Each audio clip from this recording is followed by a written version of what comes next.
hablando de la naturaleza humana. A veces puede ser más dura que los carámbanos del invierno más crudo y otras veces más cálida que el sol de primavera. Queridos lectores, escuchen con atención porque aquí mismo, en nuestra zona, ocurrió algo extraño. Un día, un hombre adulto llevó de la mano a una hermosa niñita hasta el bullicioso mercado. Llegaron a un rincón resguardado de la calle.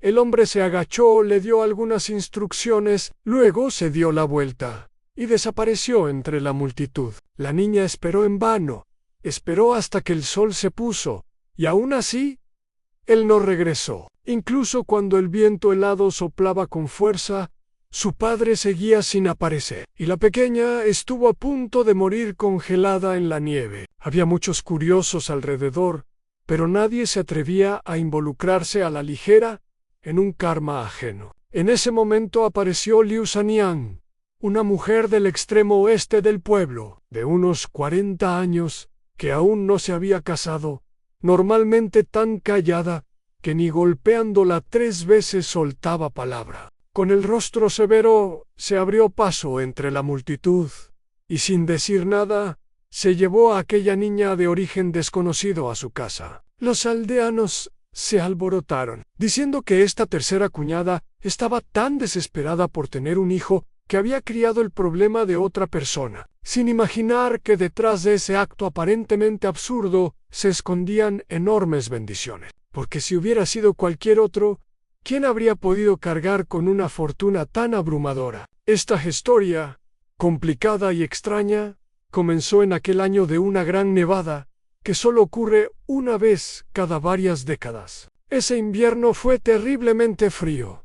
La nieve cayó durante 3 días y 3 noches, cubriendo por completo la ciudad de Qingyang. A pesar del frío glacial, el año nuevo estaba cerca, y el mercado seguía lleno de gente. Los vendedores de espinos confitados y palitos de masa frita gritaban sus ofertas. El ambiente estaba animado y caliente. En medio de la multitud había un hombre con ropas andrajosas y desordenadas, la cara sin afeitar, que apretaba con fuerza la mano de una niña de 5 o 6 años. Se llamaba Shao Xi, antes un campesino honesto y sencillo. Pero las malas cosechas de los últimos años, la grave enfermedad y posterior muerte de su esposa, y los ahorros vaciados en tratamientos médicos, los habían dejado sin nada, hasta el punto de no tener que comer. Shao Xi llevó a su hija Shao Sakao hasta la base de un muro cerca de una tienda de bollos al vapor. De la vaporera salía un humo blanco con aroma a carne, y la pequeña, muerta de hambre, tragaba saliva mientras su barriga rugía. Shao Xi se puso en cuclillas, con la mano temblorosa, le acomodó la chaqueta acolchada, llena de parches. Sus ojos se enrojecieron, y con la voz quebrada dijo Shao Sakao: «Espera aquí. Papá va a pedir prestado algo de dinero a esa gran mansión de más adelante, y te compraré bollos de carne. No te muevas. Quédate aquí. Volveré en un rato». La niña, despierta y obediente, asintió con sus grandes ojos y respondió con voz infantil que no se movería y que lo esperaría. Al oír esto, Shao Xi se dio la vuelta de golpe, se secó la cara con fuerza y se lanzó a la multitud sin mirar atrás, porque en realidad no iba a pedir dinero, simplemente ya no podía seguir manteniéndola, y pensó que, en un mercado con tantas familias ricas, tal vez alguien bondadoso la acogería como criada. Mejor eso que morir de hambre con él. Pasó una hora, cayó la noche. La gente del mercado se fue dispersando, y el viento helado cortaba la cara como cuchillos. Shao Sakao se acurrucó en el rincón,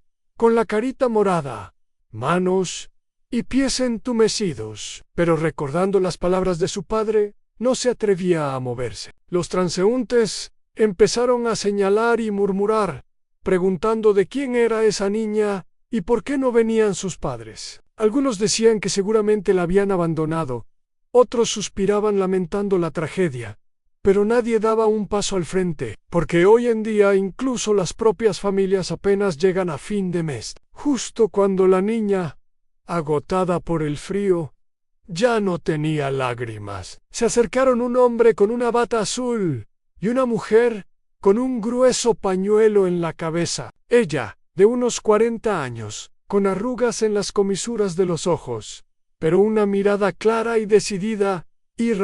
Liu Saniang vivía del bordado, no visitaba casas ajenas y siempre fue objeto de chismes, diciendo unos que tuvo mala vida y otros que sufrió un amor fallido en su juventud. Aquella tarde volvía a casa con una cesta tras comprar agujas e hilo. Se acercó a mirar y su corazón se encogió al ver a la niña acurrucada como un gatito abandonado, con los ojos llenos de miedo. Sin hablar, apartó a la gente, se agachó, tocó el cuerpecito helado de Xiao Zhao, frunció el ceño y, al escuchar que el padre había ido a comprar bollos entendió todo. Se quitó la bufanda, la envolvió alrededor del cuello de la niña, la tomó en brazos y, pese a las burlas y advertencias de algunos como Wang Ermazi, que la acusaban de meterse en problemas, se marchó a grandes zancadas sin decir palabra. De regreso al pueblo, los rumores se extendieron como pólvora, pero Liu Saniang no les prestó atención. En casa calentó el gong, hirvió agua con jengibre y azúcar moreno, coció 2 huevos, que normalmente no se habría permitido comer, y cuidó a la niña hasta que entró en calor. Xiao Cao lloró llamando a su padre hasta quedarse dormida, mientras Liu Saniang, torpe pero paciente, la acunaba tarareando una melodía desconocida. Desde entonces, su hogar tuvo una pequeña más. Le cambió el nombre a Nuanuan, deseando que, por frío que fuera el mundo, el corazón siempre permaneciera cálido. Criarla no fue fácil. Una boca más significaba más esfuerzo, y Liu Saniang trabajó día y noche bordando, con las manos llenas de pinchazos y grietas. Pero Nuanuan creció sensata y cariñosa, ayudando desde pequeña, masajeándole la espalda y prometiéndole que cuando creciera la mantendría y le compraría los bollos de carne más grandes. Aunque no eran madre e hija de sangre, esos años de apoyarse mutuamente grabaron un cariño profundo, una vida sencilla como el agua corriente, humilde pero cálida, aunque los rumores del pueblo nunca cesaron. Incluso gritaban a propósito que era una niña no deseada, una recogida sin padres. Nuanuan no discutió, solo apretó con fuerza las flores silvestres que acababa de recoger para su madre y, con los ojos enrojecidos, caminó de regreso a casa. Liu Saniang pasaba justo por allí y vio la escena. Aunque siempre fue de carácter apacible, corrió de inmediato y protegió a Nuanuan detrás de ella. No era buena con las palabras, pero en ese instante abrió los ojos de par en par, como una tigresa defendiendo a su cría. Y fue esa aura firme y poderosa la que hizo callar a los chismosos. Esa noche Liu Saniang abrazó a Nuanuan. No habló de grandes principios, solo le sostuvo con fuerza la mano y, mirándola con determinación, le dijo que vivieran con rectitud, sin preocuparse por los demás, porque la vida era suya y debía vivirla plenamente. Bajo la guía de la tercera hermana, Nuanuan no solo aprendió a ser una buena persona, sino que heredó su extraordinaria habilidad para el bordado a doble cara, una técnica única donde por un lado hay flores y por el otro pájaros, con puntadas finas y realistas. En un abrir y cerrar de ojos pasaron 10 años, y la pequeña niña de entonces se convirtió en una joven hermosa, sin rival en los alrededores, famosa en toda la capital del condado por su bordado. Liu Saniang envejeció, con las sienes canosas y la espalda encorvada, pero cada vez que miraba a Nuanuan, su rostro arrugado se llenaba de una sonrisa. Ese otoño, varios carruajes lujosos llegaron de repente al pueblo y se detuvieron frente al patio humilde de Liu Saniang. De uno bajó un hombre de mediana edad vestido de seda, más corpulento que antes, pero con rasgos aún reconocibles. Era Zhao Xian tras abandonar a su hija. Había ido al sur, encontró un buen patrón, se dedicó al negocio de la seda y, tras 10 años de trabajo incansable, se hizo rico. Sin embargo, la culpa creció en su corazón, y buscó a su hija sin descanso, hasta dar con este lugar. Al entrar al patio y ver a Nuanuan colgando bordados, cayó de rodillas llorando y gritó su nombre, diciendo que venía a recogerla. El pueblo entero se agolpó a mirar, murmurando que el padre biológico había vuelto rico y que el esfuerzo de Liu Sanyang sería en vano. Nuanuan quedó paralizada, dejó caer el bastidor y miró al hombre frente a ella. Luego a Liu Sanyang, que retorcía nerviosa el dobladillo de su ropa. Xiaozi trajo cajas llenas de oro, plata y sedas, se inclinó ante Liu Sanyang y le agradeció haber criado a su hija, diciendo que ese dinero bastaba para una vida cómoda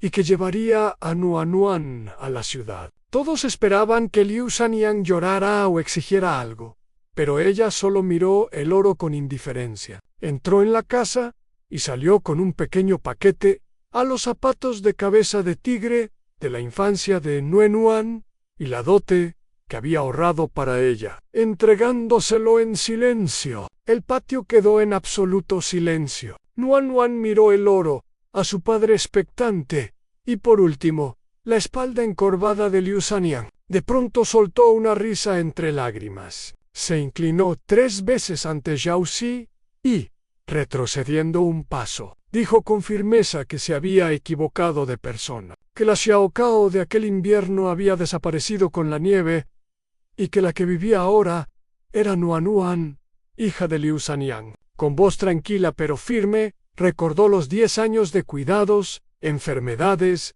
bordados nocturnos y sacrificios, preguntándole dónde estaba él entonces y diciendo que el dinero no podía compensar ese amor. Luego corrió hacia Liu Sanyang, la abrazó y llorando le dijo que no se iría, que esa casa era su hogar. Liu Sanyang, ya llorando, acarició su cabello mientras los aldeanos, con los ojos enrojecidos, comprendían que la bondad de criar supera a la de dar a luz. Xiaozi, avergonzado, se arrodilló ante Liu Sanyang, pidió perdón y reconoció su error. Finalmente no se llevó a Nuanuan.